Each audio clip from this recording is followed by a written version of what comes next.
ത്രിയേക ദൈവത്തിൻ്റെ അതിപരിശുദ്ധ നാമം വാഴ്ത്തപ്പെടുമാറാകട്ടെ. ശാസ്ത്ര സാങ്കേതിക വിദ്യയിൽ മനുഷ്യൻ ഇന്ന് പിടികിട്ടാപ്പുള്ളിയായി വളർന്നിരിക്കുന്നു. വിവര സാങ്കേതിക വിദ്യ വളർന്ന് ഒരു വല്ലാത്ത തലത്തിൽ എത്തി നിൽക്കുന്നു. ഇത്രമാത്രം വളർച്ച മനുഷ്യന്റെ സാമാന്യ ജീവിതത്തിന് ആവശ്യമുണ്ടോ എന്ന സംശയമാണ്. ലോകം മുഴുവൻ ഇന്ന് വിരൽത്തുമ്പിലാണ്. കെട്ടിടത്തിനുള്ളിലെ ചലനങ്ങൾ പുറത്തുനിന്നും കാണുവാനും നേരിയ ശബ്ദം പോലും ശ്രവിക്കുവാനും 3D ചിത്രങ്ങൾ പകർത്തുവാനും സാധിക്കുന്ന ഉപകരണങ്ങൾ നിലവിലുണ്ട്. കുറ്റകൃത്യങ്ങൾ തടയുവാൻ ഇവയൊക്കെ നല്ല ഉപകരണങ്ങൾ തന്നെ. പക്ഷേ ആരുടെയൊക്കെ കൈകളിൽ ഇവ എത്തിപ്പെടുമെന്നും മനുഷ്യന്റെ സ്വകാര്യതയെ എപ്രകാരം ബാധിക്കുമെന്നും കണ്ടു തന്നെ അറിയണം. വീടിനുള്ളിലെ വിവരങ്ങൾ ദൂരെ ഇരുന്ന് വീക്ഷിക്കുവാനുള്ള നിരീക്ഷണ ക്യാമറയും മറ്റും ഇന്ന് സാധാരണമായിട്ടുണ്ട്. കള്ളന്മാരുടെ ഉപദ്രവം തടയുവാൻ വളരെ സഹായകരമായ സംവിധാനമാണ്. പക്ഷേ ഭാര്യയുടെ ചെയ്തികൾ ജോലിസ്ഥലത്തിരുന്ന് വീക്ഷിക്കുവാൻ ഈ സംവിധാനം ദുരുപയോഗപ്പെടുത്തുന്ന വിരുദ്ധന്മാരുണ്ട് എന്ന് കേൾക്കുന്നു.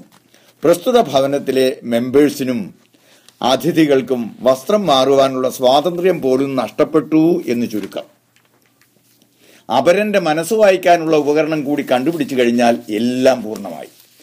ഇന്റർനെറ്റ് ഉപയോഗം യുവതലമുറയെ എവിടെ എത്തിക്കുമെന്ന് പ്രവചിക്കുവാൻ പറ്റാത്ത തലത്തിൽ എത്തി നിൽക്കുന്നു. വയലന്റ് വീഡിയോ ഗെയിംസ് യുവാക്കളുടെ ഹരമായി മാറിയിരിക്കുന്നു. ധാർമ്മിക അധപതനം ലോകത്തെ ഗ്രസിച്ചിരിക്കുകയാണ്.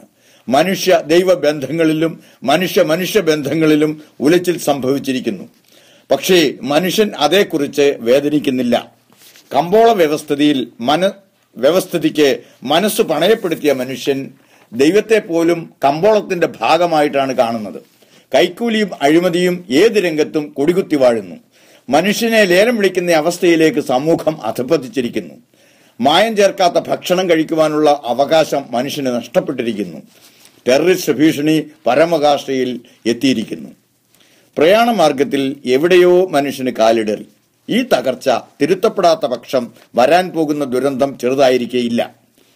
USA കണക്റ്റിക്കട്ട് സംസ്ഥാനത്തെ സാൻഡി ഹുക്ക് എലിമെന്ററി സ്കൂളിൽ 2012 ഡിസംബർ 14 നടന്ന അതിദാരുണമായ സംഭവം ഇത്തരുണത്തിൽ ഓർത്തുപോകുകയാണ്. കേവലം 20 വയസ്സ് മാത്രം പ്രായമുള്ള ആഡം ലാൻസ എന്ന ചെറുപ്പക്കാരൻ അന്നേ ദിവസം രാവിലെ സ്കൂളിൽ നിന്നും 8 കിലോമീറ്റർ അകലെയുള്ള അവന്റെ ഭവനത്തിൽ സ്വന്തം മാതാവിനെ വെടിവെച്ച് കൊന്നതിന് ശേഷം രാവിലെ ഏകദേശം 9:35 സ്കൂളിൽ എത്തുന്നു. പ്രധാന വാതിൽ പൂട്ടിയിരുന്നതിനാൽ ഒരു ഗ്ലാസ് പാനൽ വെടിവെച്ച് തകർത്ത് അവൻ സ്കൂളിനുള്ളിൽ പ്രവേശിച്ചു. സ്കൂൾ പ്രിൻസിപ്പൽ ഉൾപ്പെടെ 6 വനിതാ സ്റ്റാഫ് മെമ്പേഴ്സും 1ാം ഗ്രേഡിൽ പഠിച്ചിരുന്ന 20 പിഞ്ചോമനുകളും അവന്റെ തോക്കിനിരയായി. ലോകത്തെ മുഴുവൻ കണ്ണീരിലാഴ്ത്തിയ മൃഗീയ സംഭവമായിരുന്നു അത്. നാം മനസ്സിലാക്കേണ്ട ചില യാഥാർത്ഥ്യങ്ങളിലേക്കാണ് ഈ സംഭവം വിരൽ ചൂണ്ടുന്നത്. 1. കുട്ടികളുടെ സുരക്ഷിതത്വത്തിന് ഏറ്റവും പ്രാധാന്യം കൽപ്പിച്ചിട്ടുള്ള രാജ്യമാണ് USA. പഴുതുകളില്ലാത്ത സംവിധാനങ്ങളാണ് ഏർപ്പെടുത്തിയിട്ടുള്ളത്. 9:35 കൊലയാളി സ്കൂളിലെത്തുന്നു. 39ാം സെക്കൻഡിൽ പോലീസിന് സന്ദേശം ലഭിക്കുന്നു. കേവലം 3 മിനിറ്റ് കഴിഞ്ഞപ്പോൾ പോലീസിന്റെ ആദ്യ ബാച്ച് സ്കൂളിൽ എത്തുന്നു. പോലീസിന്റെ സാന്നിധ്യം മനസ്സിലാക്കിയ കൊലയാളി ഏകദേശം 9:40 സ്വയം വെടിവെച്ച് മരിക്കുന്നു. അതായത് വെറും 5 മിനിറ്റുകൾക്കുള്ളിൽ 154 വെടിയുണ്ടകൾ പായിച്ച് വിലപ്പെട്ട 26 ജീവനുകൾ എടുക്കുവാനും സ്വയം മരിക്കുവാനും അവന് സാധിച്ചു. സ്വന്തം ജീവൻ രക്ഷിക്കണമെന്നില്ലാത്തവന് എന്തും സാധിക്കും എന്നുള്ളതിന് തെളിവാണിത്. ചില അവസരങ്ങളിൽ സ്വയം രക്ഷപ്പെടുവാനും മറ്റുള്ളവരെ രക്ഷിക്കുവാനുമുള്ള മനുഷ്യന്റെ നിസ്സഹായാവസ്ഥയിലേക്കും പരിമിതികളിലേക്കുമാണ് ഇത് വിരൽ ചൂണ്ടുന്നത്. പോലീസിന് അമാനുഷിക ശക്തി ഉണ്ടെങ്കിൽ പോലും ഇതിലും വേഗത്തിൽ സംഭവസ്ഥലത്ത് എത്തുവാൻ സാധിക്കില്ല. മാനുഷികമായ എന്തെല്ലാം സുരക്ഷാ നടപടികൾ ഏർപ്പെടുത്തിയാലും എല്ലാറ്റിനും പരിമിതികളുണ്ട്. സമയത്തിന്റെയും ദൂരത്തിന്റെയും പരിധി ഇല്ലാതാക്കുവാൻ മനുഷ്യൻ അശക്തനാണ്. ഇതാണ് 146-ാം സങ്കീർത്തനം 3 മുതൽ 5 വരെയുള്ള വാക്യങ്ങളിൽ വായിക്കുന്നത്. നിങ്ങൾ പ്രഭുക്കന്മാരിൽ ആശ്രയിക്കരുത്, സഹായിപ്പാൻ കഴിയാത്ത മനുഷ്യപുത്രനിലും അരുത്. അവന്റെ ശ്വാസം പോകുന്നു, അവൻ മണ്ണിലേക്ക് തിരിയുന്നു. അന്ന് തന്നെ അവന്റെ നിരൂപണങ്ങൾ നശിക്കുന്നു. യാക്കോബിന്റെ ദൈവം സഹായമായി, തന്റെ ദൈവമായ യഹോവയിൽ പ്രത്യാശയുള്ളവൻ ഭാഗ്യവാൻ. 2. കൊലയാളി 4 തോക്കുകളുമായിട്ടാണ് സ്കൂളിൽ എത്തിയത്. അവയെല്ലാം അവന്റെ മാതാവ് നാൻസിയുടെ വക. അവർ തോക്കുകളോട് അത്യാസക്തിയുള്ള വ്യക്തിയായിരുന്നു. തോക്കുകൾ വാങ്ങിക്കൂട്ടുന്നത് അവർക്ക് ഹരമായിരുന്നു. ഉന്നം പിഴയ്ക്കാതെ വെടിവെക്കുവാൻ പഠിപ്പിക്കുന്നതിനു വേണ്ടി മകനെ കൂട്ടിക്കൊണ്ടുപോയിരുന്നത് ഈ മാതാവാണ്. യേശുവിനെ കൊടുക്കേണ്ട സ്ഥാനത്ത് അവർ മകന് കൊടുത്തത് തോക്കാണ്. ഉന്നം പിഴയ്ക്കാതെ 4 വെടിയുണ്ടകളാണ് അവൻ മാതാവിന്റെ തലയിലേക്ക് പായിച്ചത്. വാളെടുക്കുന്നവൻ വാളാൽ നശിക്കുമെന്ന് വചനം പഠിപ്പിക്കുന്നു. സദൃശവാക്യങ്ങൾ 23:6 വായിക്കുന്നു, ബാലൻ നടക്കേണ്ടുന്ന വഴിയിൽ അവനെ അഭ്യസിപ്പിക്ക, അവൻ വൃദ്ധനായാലും അത് വിട്ടുമാറുകയില്ല. എഫേസ്യർ 6:4 ഇപ്രകാരമാണ് വായിക്കുന്നത്, പിതാക്കന്മാരെ നിങ്ങളുടെ മക്കളെ കോപിപ്പിക്കാതെ കർത്താവിന്റെ ബാലശിക്ഷയിലും പഥ്യോപദേശത്തിലും പോറ്റി വളർത്തുവീൻ. നീറുന്ന വേദനകളെ ഉണർത്തുവാൻ കാരണമാകുന്ന ലാൻസായുടെ വീട് വില കൂടാതെ ഏറ്റെടുത്ത് ഇടിച്ചു നിരത്തുവാൻ ഭരണകൂടം തീരുമാനിച്ചു കഴിഞ്ഞു. ഇതേ കാരണത്താൽ സാൻഡി ഹുക്ക് സ്കൂൾ കെട്ടിടവും ഇടിച്ചു നിരത്തുവാനും പുതിയ കെട്ടിടം പണിയുവാനും തീരുമാനമായി. 34-ാം സങ്കീർത്തനം 16-ാം വാക്യത്തിൽ വായിക്കുന്നു, ദുഷ്പ്രവൃത്തിക്കാരുടെ ഓർമ്മയെ ഭൂമിയിൽ നിന്നും ഛേദിച്ചു കളയേണ്ടതിന് യഹോവയുടെ മുഖം അവർക്ക് പ്രതികൂലമായിരിക്കുന്നു. 3. ഇന്റർനെറ്റ് ദുരുപയോഗം മൂലമുണ്ടാകുന്ന തിക്താനുഭവത്തിലേക്കാണ് ഈ സംഭവം മുന്നറിയിപ്പ് നൽകുന്നത്. വയലന്റ് വീഡിയോ ഗെയിംസ് ലാൻസായുടെ ഹരമായിരുന്നു. അവയുടെ വലിയ ശേഖരം തന്നെ അവന്റെ പക്കൽ ഉണ്ടായിരുന്നു. മുൻകാലങ്ങളിൽ കൂട്ടക്കൊല നടത്തിയിട്ടുള്ള 500 കൊലയാളികളുടെയും അവർ ഉപയോഗിച്ച ആയുധങ്ങളുടെയും വിവരങ്ങളും അവൻ ശേഖരിച്ചിട്ടുണ്ടായിരുന്നു. ഈ ക്രൂരകൃത്യം ചെയ്യുവാൻ അവനെ പ്രേരിപ്പിച്ച കാരണം ഇന്നും അജ്ഞാതമാണ്. അനേക കുടുംബങ്ങളെ കണ്ണീരിലാഴ്ത്തിയ മൃഗീയ പ്രവൃത്തി ചെയ്യുവാൻ അവനെ പ്രേരിപ്പിച്ച ഘടകം സാഹസികത കാട്ടുവാനുള്ള ഹരം മാത്രമാകാം. 4. കോഴി തന്റെ കുഞ്ഞുങ്ങളെ ചിറകടിയിൽ മറയ്ക്കുന്നത് പോലെ കുട്ടികളെ രക്ഷിക്കുവാൻ പരമാവധി ശ്രമിക്കുന്നതിനിടയിലാണ് 6 വനിതാ രത്നങ്ങളുടെ ജീവൻ നഷ്ടപ്പെട്ടത്. ക്രൂരതയുടെ നടുവിലും ദൈവസ്നേഹത്തിന്റെ പ്രകാശകിരണം ദർശിക്കുവാൻ അവിടെ സാധിച്ചു. മരണാനന്തര ബഹുമതിയായി അവരുടെ പേരിൽ പ്രസിഡൻഷ്യൽ സിറ്റിസൺസ് മെഡൽ നൽകി രാഷ്ട്രം അവരെ ആദരിക്കുകയുണ്ടായി. ഇന്നത്തെ ധാർമ്മിക അധപതനത്തിന് എന്താണ് പരിഹാരമാർഗം? സദൃശവാക്യങ്ങൾ 3-ാം അധ്യായം 5 മുതൽ 7 വരെയുള്ള വാക്യങ്ങളിൽ നിർദ്ദേശിക്കുന്നു. പൂർണ്ണ ഹൃദയത്തോടെ യഹോവയിൽ ആശ്രയിക്ക, സ്വന്തം വിവേകത്തിൽ ഊന്നരുത്. നിന്റെ എല്ലാ വഴികളിലും അവനെ നനച്ചുകൊള്ളുക, അവൻ നിന്റെ പാതകളെ നേരെയാക്കും. നിനക്ക് തന്നെ നീ ജ്ഞാനിയായി തോന്നരുത്, യഹോവയെ ഭയപ്പെട്ട് ദോഷം വിട്ടുമാറുക. 112-ാം സങ്കീർത്തനം 1 മുതൽ 3 വരെയുള്ള വാക്യങ്ങളിൽ ഇപ്രകാരം വായിക്കുന്നു, യഹോവയെ സ്തുതിക്കുവീൻ, യഹോവയെ ഭയപ്പെട്ട് അവന്റെ കൽപ്പനകളിൽ ഏറ്റവും ഇഷ്ടപ്പെടുന്ന മനുഷ്യൻ ഭാഗ്യവാൻ. അവന്റെ സന്തതി ഭൂമിയിൽ ബലപ്പെട്ടിരിക്കും, നേരുള്ളവരുടെ തലമുറ അനുഗ്രഹിക്കപ്പെടും. ഐശ്വര്യവും സമ്പത്തും അവന്റെ വീട്ടിൽ ഉണ്ടാകും, അവന്റെ നീതി എന്നേക്കും നിലനിൽക്കുന്നു. യഹോവ ഭക്തൻ ജ്ഞാനിയായിരിക്കും, നേരുള്ളവനായിരിക്കും, നീതിമാനായിരിക്കും, ദീനാനുകമ്പയുള്ളവനായിരിക്കും, ലോകത്തിന്റെ കളങ്കം ഏൽക്കാതെ തന്നെ സൂക്ഷിക്കുന്നവനും ആയിരിക്കുമെന്നാണ് ബൈബിൾ നമ്മെ പഠിപ്പിക്കുന്നത്.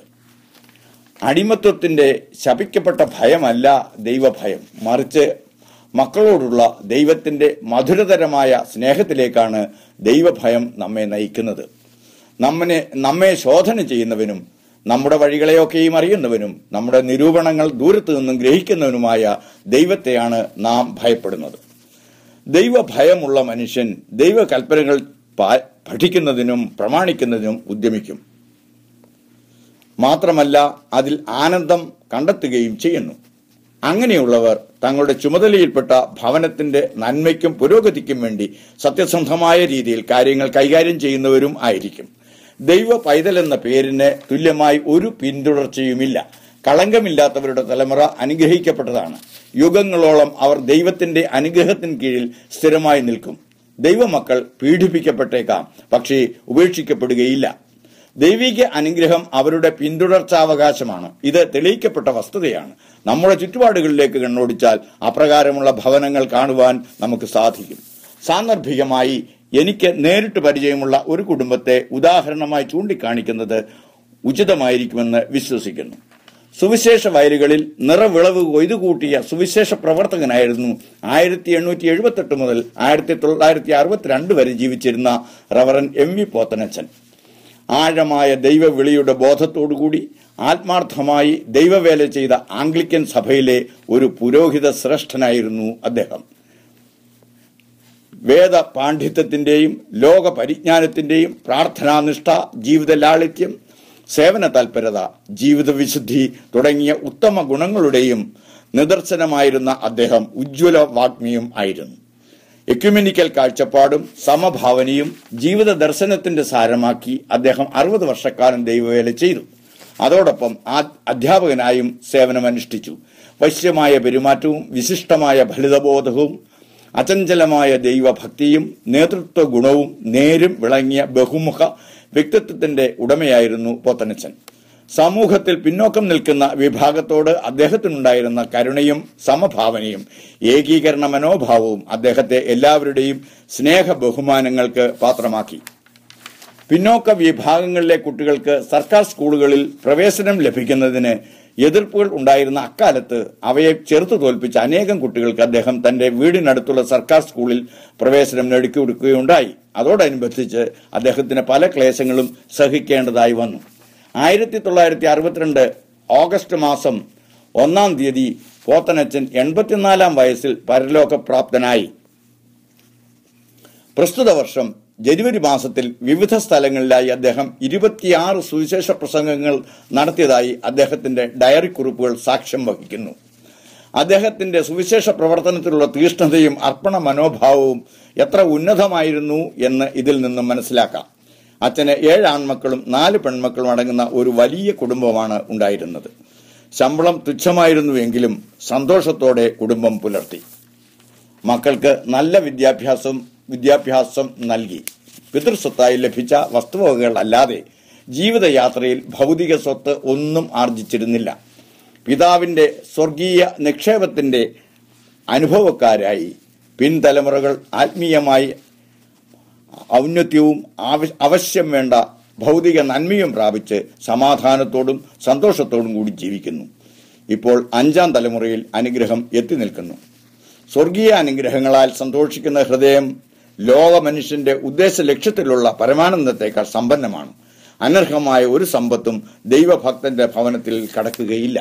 അർഹതയില്ലാത്ത സമ്പത്ത് വാരിക്കൂട്ടുവാൻ ശ്രമിക്കുന്നവർ സാത്താന്റെ അടിമകളാണ്.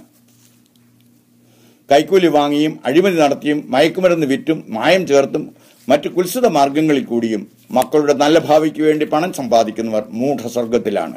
യഹോവയുടെ അനുഗ്രഹത്താൽ സമ്പത്തുണ്ടാകുന്നു, അധ്വാനത്താൽ അതിനോടൊന്നും കൂടുന്നില്ല. ഇതാണ് സദൃശവാക്യങ്ങൾ 10:22 വായിക്കുന്നത്. സദൃശവാക്യങ്ങൾ 28:20 മുന്നറിയിപ്പ് നൽകുന്നു. ധനവാനാകേണ്ടതിന് ബന്ധപ്പെടുന്നവന് ശിക്ഷ വരാതിരിക്കയില്ല. സത്യസന്ധതയിൽ ചരിക്കുന്ന നീതിമാന്റെ പിൻതലമുറകൾ അനുഗ്രഹിക്കപ്പെട്ടതാണ്. ഇതാണ് സദൃശവാക്യങ്ങൾ 20:7 വായിക്കുന്നത്. യോബിനെ പോലെ നിഷ്കളങ്കനും നേരുള്ളവനും ദൈവഭക്തനും ദോഷം വിട്ടകലുന്നവനും ഭൂമിയിൽ ആരുമില്ല. യഹോവ യോബിന് കൊടുത്ത സാക്ഷ്യപത്രമാണിത്. ഇതുപോലെ ഹൃദയത്തിന്റെ മേൽ ദൈവത്തിന്റെ കയ്യൊപ്പ് ലഭിക്കുന്ന മനുഷ്യന്റെ തലമുറ അനുഗ്രഹിക്കപ്പെടും.